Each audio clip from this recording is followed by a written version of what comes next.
여러분 안녕하십니까.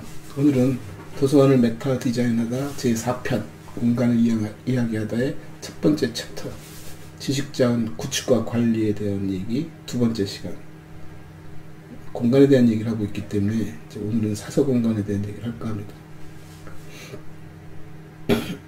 우리가 사서 공간이라고 말하면 보통 우리 보면 원래 우리가 도서관의 전통적인 도서관을 보면 전통적인 도서관에는 소위 레퍼런스 룸이라는 게 따로 존재했었습니다. 그러니까 레퍼런스 룸이 존재했다는 이유는 대부분의 도서들이 폐가했었다는 얘기를 의미합니다. 그러니까 도서관이 폐가 관리를 하고 폐가에서 책을 대출 반납해주기 위해서는 대출 반납실이 존재하고 거기서 대출 반납하고 이제 일반 열람실이라고 해서 이제 책만 볼 수 있는 열람 공간이 있고 그럼에도 불구하고 빈번하게 이용되어지는 도서들을 도서관 내에 비치하기 위해서 레퍼런스룸, 참고 도서를 모아두는 공간을 만들었고 실질적으로 사서 선생님들은 그곳에서 근무를 하는 것이 원칙이었습니다. 왜냐하면 일반 열람 공간은 책이 없이 이용자들이 와서 이용하는 자기 독서하는 공간이니까 거긴 사서가 있을 이유가 없고 이제 대출 반납실에 사서가 있는데 사서들의 업무가 대부분 다 사서라기보다는 그곳에서 일어나는 업무들이 대부분 다 책을 폐가해서 빼오고 다시 집어넣고 대출, 그러니까 주고받는 작업들을 하기 때문에 소위 페이징 서비스라고 얘기하고 페이저라고 부릅니다. 우리 옛날에 삐삐라고 불렀던 것의 영어 명칭이 페이저. 그러니까 전달해주고 전달받고 알려주고 해주는 역할을 하는 사람이 페이징, 중간에서 해주는 친구들을 페이저라고 하고 페이징 서비스라고 말을 하는데 그렇다 보니까 대출 반납실에는 사서가 없이 그런 일반 아르바탐 친구들이 놓여 있었던 것이 이제 옛날 모습이었습니다. 그러다 개가 열람실이 되면서 책들이 이제 외부로 나오기 시작하고 열람 공간과 책이 이제 공존하는 스타일을 갖기 시작하죠. 아마 그게 전형적인 20세기 도서관의 모습들일 겁니다. 선진국은 좀 더 빠르고 개발도상국들은 좀 뒤늦게 출발했지만 대부분의 도서관들이 이제 그런 개가 열람실을 갖추기 시작하고 그러면서 자연스럽게 레퍼런스 룸들이 이제 사라지기 시작합니다. 이제 나오는 책의 양이 많아지다 보니까 있는 공간을 활용하기 위해서 특별히 따로 그 레퍼런스 룸 운영하지 않고 그냥 같이 섞어서 운영하는 일들이 벌어진 거죠. 근데 예전에 레퍼런스 서비스를 따로 했을 때는 도서관에서 가장 필수적인 빈도가 이용 빈도가 많은 것이라면 주로 사전류들 아니면 지도류들 필요하다면 우리가 관련된 색인류들, 연감류들, 초록 그런 것들이 대부분 이제 나와서 사람들이 어떤 특정한 정보를 찾기 위해서 거치는 그 중간 수단으로 사용했던 걸 레퍼런스라고 그러고 그런 것 중에 하나가 우리가 하는 목록이라는 얘기를 합니다. 목록은 내가 특정 책, 특정 도서를 찾거나 특정 주제에 관심을 갖거나 특정 저자에 관심이 있거나 이럴 때 접근할 수 있는 일반적인 방법론이고 그것도 잘 모른다 했을 때는 이제 색인 시스템이라든가 레퍼런스 룸을 들려서 레퍼런스 룸에서 의미를 파악해보는 사전을 이용한다든가 백과사전을 본다든가 자기가 알고 싶어 하는 내용의 범주를 설정하고 그 속에 사용되는 어휘라든가 관련되어진 인물들, 사건에 대한 얘기 이런 것들에 대한 정보를 얻고 그런 페이퍼들에 대한 책에 대한 정보를 얻은 다음에 그걸 들고 목록함에 가든가 뭐 전기가능물실을 가든가 이런 식으로 해서 2차, 3차 이제 마지막 파이널 자기가 자원을 찾는 작업을 하는 거죠. 그럼 그 과정에 사서 역할은 무엇이었을까라고 놓고 보면 대부분이 그 레퍼런스 룸에서 이용자들이 도서를 찾기 위해서 자기가 필요한 정보를 찾기 위해서 행하는 그 절차적 작업에 대해서 안내를 하거나 교육을 시키거나 어떤 그런 것들을 비치하고 관리하는 일들이 자신들이 맡았던 일입니다. 상당히 중요한 일이었고 그런 것들로 놓고 보면 도서관은 굉장히 의미 있고 사서 선생님들은 충분히 자기 역할을 하고 있다라는 느낌이 듭니다. 왜냐하면 일반인들이 쉽게 접근이 불가능한 자원들을 관리하고 있을 뿐만 아니라 그런 자원들에 대한 좀 이해도 부족하고 좀 낯선 자원들을 알려주는 일을 하고 있고 그것의 가치를 이렇게 설명해주는 일을 하다 보니까 좀 높게 보일 수 있죠. 그리고 그럴 경우에는 굳이 이용자들이 말하는 전문적인 용어, 뭐 학술적인 용어가 되었던 전 분야에 대한 용어가 되었던 그런 말들에 대해서 딱히 이해가 부족하더라도 충분히 범주를 찾아서 관련된 자원을 연결해 줄 수 있었습니다. 그렇기 때문에 사서들이 자기가 갖고 있는 지식 배경이 뭐 그닥 뭐랄까요, 이용자들의 지식 배경과 일치하지 않더라도 관리하고 사용하고 하는데 별 문제가 없었는데, 이제 이 레퍼런스룸이 점점 희석되기 시작합니다, 가치가. 그 이유는 인터넷이 발전하고, 인터넷이 이제 데이터로 이제 정보의 바다라는 이름처럼 데이터들이 넘쳐나기 시작하고, 엄청난 지식 자원을 찾는 작업들이 도서관보다 더 많은 일들이 일어나고 하다 보니까 도서관이 이제 점차 그 희소가치, 그 귀중함이 좀 이뤄져 갔다, 좀 약해져 갔다라고 볼 수 있죠. 이제 그걸 대표적으로 같은 경우는 1960년대 들어서 이미 그걸 얘기를 합니다. 아, 컴퓨터라는 물건이 나타나기 시작했고, 컴퓨터라는 것이 방대한 양의 데이터를 처리하는 기술, 단지 수치 해석과 더하기 빼기를 잘하는 것이 아니라 모든 문자, 모든 그래픽, 모든 데이터들을 바이너리로 처리하면서 숫자와 문자의 구별 없이 모든 것들이 소위 연산에 의해서 우리가 계산해낼 수 있고, 연산에 의해서 우리가 서로 작동 가능하다는 걸 알아낸 거죠. 그러니까 숫자만 더하기 빼기를 하는 것이 아니라 문자 상황에서도 그 숫자와 기호화 시켜놓고 기호들의 관계를 분석해서 기호끼리 소통할 수 있는, 제일 그러니까 문자를 다룰 때 가장 핵심적이고 중요한 거는 소팅, 배열하는 거죠. 문자가 우리가 원하는 방법대로 배열되어 있으면 우리가 필요한 걸 찾는 작업은 단순합니다. 100만 개의 데이터가 기역서부터 희역까지 쭉 나열되어 있고, 내가 찾는 것이 시옷에 나오는 거라면 접근은 가능하죠. 시옷을 찾아가면 되죠. 근데 우리는 시옷이 어딘지를 알기 때문에 처음부터 대충 사전을 펼 때도 그 근처를 펴니다. 그걸 알려면 뭘 하면 될까요?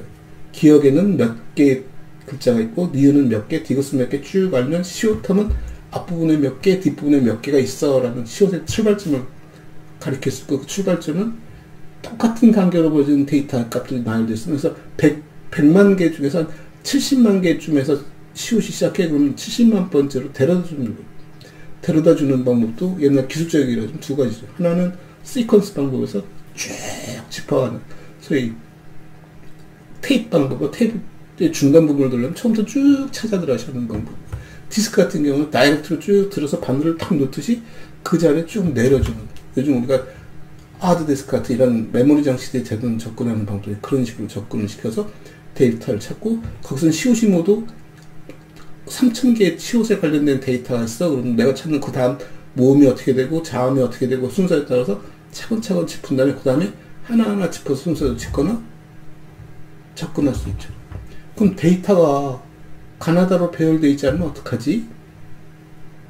그게 이제 가나다로 배열되지 않은 데이터를 매번 가나다로 배열해 놓으면 엄청난 일이 발생하기 때문에 앞 새긴 부분부터 때다가 이것을 아주 작은 단위로, 데이터 양이 커지면 데이터가 무거워지니까 그 중에서 가장 핵심적인 부분만 끊어서 데이터를 가볍게 만든 하나의 파일을 만들고, 이 파일을 재배열하고 그것에 링크를 걸어서 접근하게끔 해줍니다. 이게 컴퓨터 기술이고 어떻게 보면 도서관 기술입니다. 도서관이 데이터를 처리했던 기술들이죠. 그래서 그런 것들이 굉장히 중요했고, 그것이 폐가제일 때는 완벽하게 운영되던 시스템들이 이제 개가제로 바뀌는 것이죠. 폐가제일 때는 그런 데이터들에 대한 속성을 알려줄 수 있는 많은 레퍼런스 툴들이 도서관에 존재했고, 그것들을 활용할 수 있었던 것이고. 그런데 이제 인터넷 세상이 커지면서 60년대 저런 기술이 필요해. 근데 그런 기술이 도서관에만 필요한 것이 아니라 소위 일반화시킬 수 있었다는 거죠. 모든 세상의 데이터들이 같은 맥락과 같은 메커니즘으로 존재할 수 있다라는 것을 알게 되었고, 그걸 처리하기 위한 방법들이 이제 막 연구되어지는데, 이 속도보다는 이용자들의 이용 패턴과 이용 욕구가 훨씬 더 강렬하고 크다 보니까 이 발전 속도에서, 그리고 기관들은 대부분 변신에 굉장히 늦습니다. 자기들이 그걸 받아들이고 하는데 당장 아쉽지 않으니까. 대부분의 중소기업이라든가 시장에서 음식을 파는 사람들 입장에서도, 아니 오늘도 손님이 많고 내일도 많은데 뭐가 아쉽지?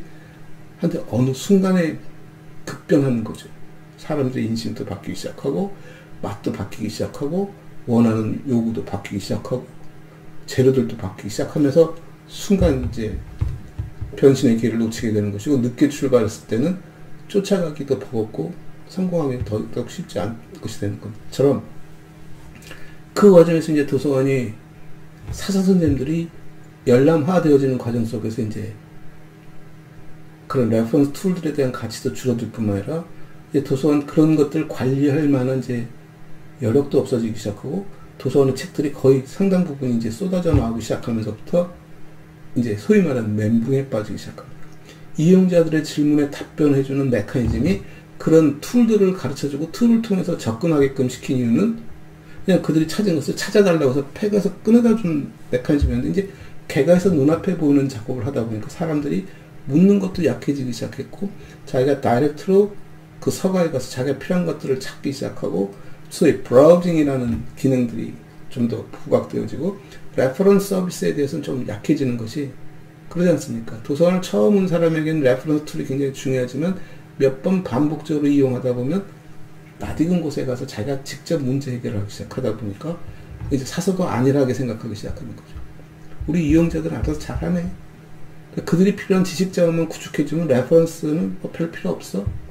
그러다 컴퓨터가 그 기능이 강화되기 시작하고 컴퓨터를 통해서 필요한 자원을 찾은 사람이 이제 그 현물을 보기 위해서 도서관을 방문했을 때 그들이 찾는 것은 그런 질의응답이 필요한 질문보다는 다이렉트로 이 책 있어요 없어요 하는 질문을 하기 시작했고 이 책 있어요 없어요 하는 순간 그 사람들은 검색을 해야 하는데 검색이 이제 번거롭죠. 컴퓨터를 쓰던 사람들한테.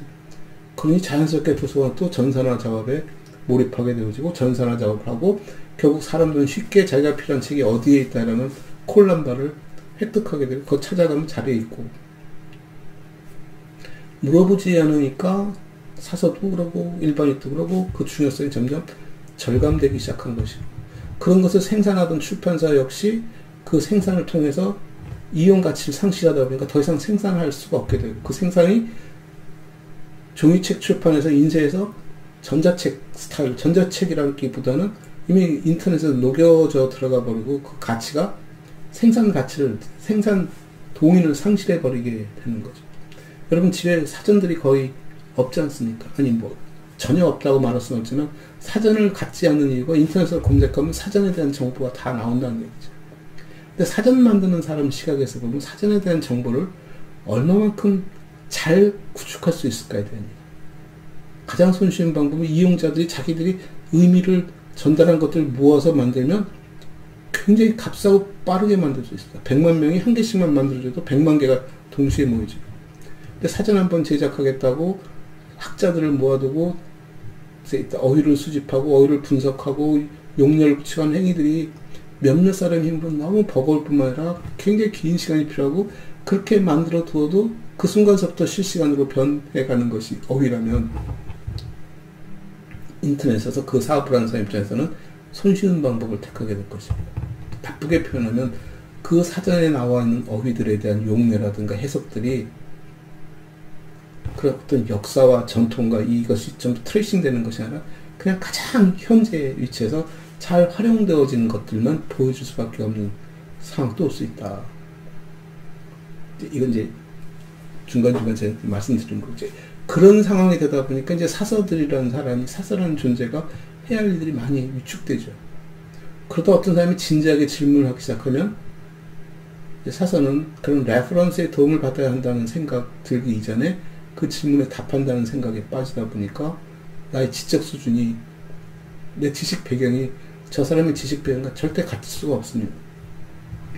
엄밀하게 말하면 사서들은 문헌정보학을 전공한 사람들이고 문헌정보학이라는 지식 배경을 가진 사람이고 문헌정보학은 수많은 학문 중에 하나일 뿐이지 수많은 학문을 다 배우는 학문이 아니기 때문에 당연히 다른 내용을 갖고 있는데 답을 하지 못하니까 이제 불안해하고 현장에 안 있으려고 하고 이제 이런 일들이 벌어지는 거죠.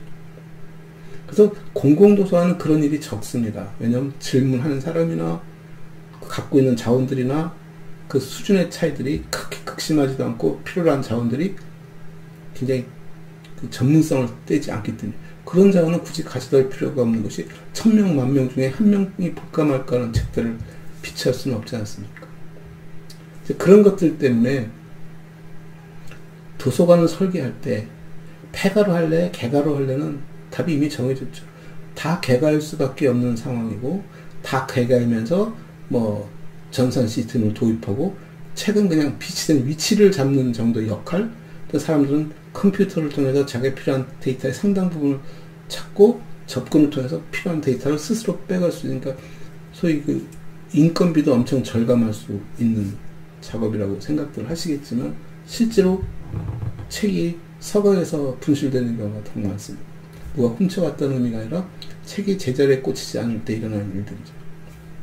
옛날 일부 개가지를 쓸 때 그런 일들이 많았습니다. 사서 선생님들이 책을 빼본 친구들에게 네가 본 책은 제자리에 꽂아라. 왜? 책을 빼놓고 하면 그걸 일일이 쫓아서 끼워주는 것조차도 이제 일이라고 여기니까. 폐가 때는 절대 하지 않았던 일들을 개가 때는 실시간으로 해야 할 수밖에 없기 때문에 그 책을 찾는 사람들에 의해서 그 실시간으로 운영할 수밖에 없었던 것이고 사람들은 그런 눈총이 무서우니까 아무데나 책을 꽂아놓고 가고 그런 말을 하자는 것이 아니라 개가가 좋으냐 폐가가 좋으냐에 대한 이제 좀 한번 우리가 되짚어볼 부분이 있다는 것이죠. 모든 책이 다 쏟아져 나왔을 때는 100만 권이 나면 100만 권을 비축할 수 있는 공간을 생각했을 때 한 개 공간으로는 감당이 안 되니까 여러 개의 방으로 나눌 수밖에 없고 방에 주제들이 붙어 있고 사람들이 그 100만 권의 책을 찾기 위해서 주제가 다른 두 개의 책을 찾게 되면 이제 더더구나 자기의 동선이 길어지는 것이고 그렇지 않다면 어느 특정한 방에만 사람들이 많이 몰리는 이제 현상들이 일어나겠죠. 그래서 이거를 이제 전에도 한번 하면 그런 얘기 했는데 이것을 폐가와 개가를 동시에 관리하는 방법이 뭘까? 그러면 이용되지 않는 자원들은 잘 이용되지 않는 자원들은 폐가로 놓고 잘 이용되는 자원들을 개가로 관리하는 거예요. 예전에 아까 레퍼런스 룸 얘기했듯이 레퍼런스 룸은 잘 이용되고 잘 안 이용되고 개념이 아니라 책을 이용하기 위해서 정보를 획득하기 위해서는 늘 이용해야만 했었던 상설적 개념이 있기 때문에 이런 것들을 운영하듯이 이제 개가와 폐가를 나눌 필요가 있고 이런 것들이 뭐 또 책으로 필요하냐 그러지는 않습니다. 이미 레퍼런스 서비스가 다 인터넷으로 다 들어갔다고 봐도 과언이 아니기 때문에 그걸 굳이 되니 안 되니를 얘기하자는 아니죠. 이제 이런 상황에서 그럼 사서는 어디에서 근무하는 것이 바람직할까라는 얘기를 하는 겁니다. 폐가와 개가로 진행됐을 때 이 개가 공간은 여전히 이용자와 사서가 조우할 수 있는 상황인 것이고 조우가 필요한 공간이기도 합니다. 근데 열람실을 어떻게 설계하느냐죠. 열람실이 여러 개 방으로 구성되어졌을 때는 방마다 사서들이 필요할 겁니다. 그 사서들이 지키기 위해서 그 책에 분실되는 걸 지키기 위해서 있는 것이 아니라 사람들의 질의에 답하기 위해서 있는 것이죠. 그럼 사서들이 하는 일들도 가만히 앉아서 책을 지키는 사람일까요? 아니면 신문이나 뒤적거리고 잡지나 보고 있는 사람이 들어갈까요? 아니면 뭔가 자기들 골똘히 연구하고 자료를 찾고 하는 그런 일련의 행위가 필요할까요? 그런 연구하는 행위가 필요하다면 연구할 거리가 있어야 하는 것이고 연구할 거리라는 것은 결국 무엇을 의미하는가도 우리가 생각해 볼 필요가 있는 것이고 그 연구거리의 상당 부분은 이용자의 패턴, 이용자의 그 자원을 서칭하는 패턴을 분석하는 그 관찰 같은 영역에서부터 시작해서 이용자들의 요구를, 이용자들의 니드를 파악하는 작업들 이런 거겠죠. 결국 이용자와 커뮤니케이션을 원활히 하는 작업들일 것이고 그 원활히 하는 작업 중에 본인이 알아야 할 레퍼런스 툴들에 대한 지식을 좀 더 폭넓게 가질 필요가 있지 않을까. 그러니까 세상 물정에 새로운 것들이 뭐가 나왔다면 그것에 대한 어휘도 한번 정리해보고 그것을 기록해서 자기가 모르는 어휘들을 전문성을 갖고 공부를 하라는 것이 아니라 그런 어휘 집단들을 한번 쭉 모아서 이런 용어들도 있고 이런 용어, 이런 의미를 갖고 하는 그런 것들 정도는 충분히 자기가 파악할 수 있는 지적 수준이 그 정도는 될 거라고 보니까 그런 걸 얘기했을 때 그럼 사서는 어디에 근무할까 얘기하고 아까 대출 반납실 얘기를 했었는데 대출 반납실에 대한 개념을 한번 잘 생각해 봅시다. 책이 반납되어질 때 반납되어지는 책은 폐가로 가거나 개가로 가는 책들입니다. 폐가로 가거나 개가로 가기 전에 대출 반납실에 반납이 되어지면 이런 책들은 그러니까 폐가는 폐가대로 개가는 개가대로 가겠죠. 북트럭에도 놓을 것이고 근데 그런 것이 얼마만큼 빈번하게 일어나는 걸 놓고 보면 어떤 책들은 개가에서 서가로 끼워지는 순간 또다시 대출되어지는 것들이 있고 어떤 것들은 폐가에 들어가고 바로 또 불려나오는 게 있고 어떤 건 굉장히 오래 걸리는 것들이 있을 겁니다. 그래서 그런 통계를 내고 그걸 분석하고 거기에 따라서 배열의 위치를 바꿔주고 하는 그런 작업들이 좀 더 긍정적인 차원에서 한번 검토될 필요가 있다. 그래서 저는 대출 반납실의 공간 조금만 넓게 잡고 거기에 근무하는 사서들을 좀 연륜이 많은 전문성을 좀 더, 그러니까 사서의 그 서비스 전문성이 훨씬 더 뛰어난 사람들이 앉아있는 게 제일 좋지 않을까라고 보는 거죠. 차라리 레퍼런스 서비스 해주는 친구들은 젊은 친구라 하여금 같이 리서치할 수 있는, 같이 이용자가 고민할 수 있고 이용자들의 생각들을 같이 뛰어다니면서 찾아줄 수 있는 그런 좀 부지런하고 좀 열정적인 사서들이 있다면, 대출 반납실에 앉아있는 친구들은 연륜이 있고 그 사람들이 하는 행태를 파악해서 다음 동작을 찾지 않는 어떤 결단력? 그래서 책이 반납되면 무조건 서가로 보내는 것이 아니라 대출 반납서가 좀 오래 머물게 하고, 그 이유가 뭐냐면 옛날에는 목록하면서 데이터를 찾고 대출 반납 함을 뒤져본다고 해서 절차가 복잡했지만 지금 검색대한 데서 검색을 하고 검색할 때 이 책이 현재 어디에 위치하는가 위치 정보를 얻을 수 있습니다. 어떤 건 배가 있을 수 있고 어떤 건 개가 있을 수 있고 또 하나 옵션이죠. 이건 대출 반납실에 있어.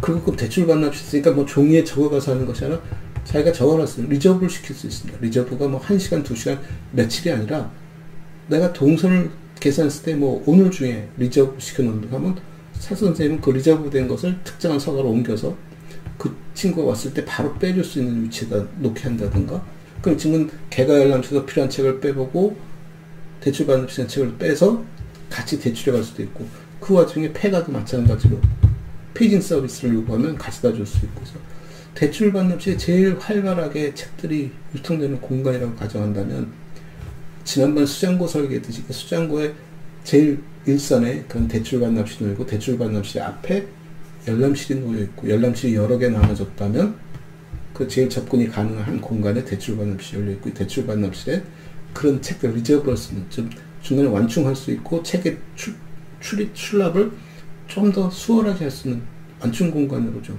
더 넓은 공간을 점유하고 그런 일들이 필요하지 않을까라고 보는 거죠. 그래서 그런 일들을 하면서 사서가 현장에서, 그러니까 열람실에 나와서 일하는 사서들은 상당 부분 그 리서치에 관련된, 같이 이용자들과 돌아다니면서 물어보는 사람 답하기도 하고 자기들 필요한 걸 찾기도 하고 사람들의 동선을 분석하고 하는 그런 일들을 하는 것이고, 대출 열람실에, 대출 반납실에 있는 사서들은 전체의 지금 통계를 분석하고 책 하나하나의 그 이력들을 관리해가면서 그런 이력들을 관리해서 어떻게 도서 관리를 할 것인가와 거기서 발생할 수 있는 문제들에 대해서 조금 더 연구하는 그런 자세를 가져주면, 그러니까 기능적이고 행정적인 업무가 아니라 이런 일들을 하는 것이 우리 본연의 일이 아닐까라고 보는 거죠. 그럼 분류 목록은 도서에서 가장 중요한 부분 중에 하나가 이제 분류 목록이라고 보는데, 분류 목록을 하는 이유는 우리가 갖고 있는 자원을 최적화시키기 위한 것이고, 이 자원 하나가 들어왔는데 이 자원 하나를 가지고 내가 열 몇 시간씩 들어가면서 이 책은 이런 책이고 막 서평을 쓰는 것도 아니고 비평을 하는 것도 아니고 책의 내용을 베끼는 것도 아니고, 이건 누구에게 필요하다 한 명 한 명 연결해서 찾아주려고 하는 노력이 아니라면 객관적인 데이터를 끄집어내는 것이고, 이 객관적인 데이터를 끄집어내는 시간을 최소화시키기 위한 정보를 만드는 거죠. 주저리가 아니라 필요한 게 뭐니? 그게 목록이고 그게 그 메타데이터가 되는 것이고, 분류는 이것을 어디다 비치할 것인가, 비치 공간에 대한 얘기를 하는 거라면 분류 번호를 조금 더 짧게만 생각한다면 이 비치 공간 섹터로 나오겠죠.